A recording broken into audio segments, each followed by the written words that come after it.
కుర్వన్నేవేహ కర్మాణి జిజీవిషేచ్ఛతగుం సమాః ఏవం త్వయి నాణ్యథేతోస్తి న కర్మ లిప్యతే నరే.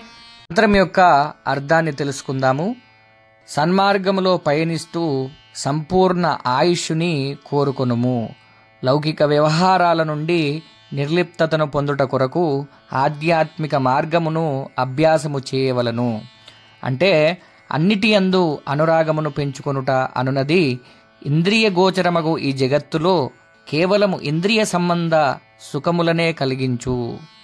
వైరాగ్యమునగా అహంకారము లేకుండుట, ప్రతిఫలాపేక్ష లేకుండుట, ఆశించకుండా చేసే కర్మ మాత్రమే. మనము పొందిన ప్రతిఫలమును అపేక్ష లేకుండా అనుభవించి ఆ ఫలితమును భగవంతుని ప్రసాదముగా స్వీకరించవలను. ఇదియే కర్మయోగము.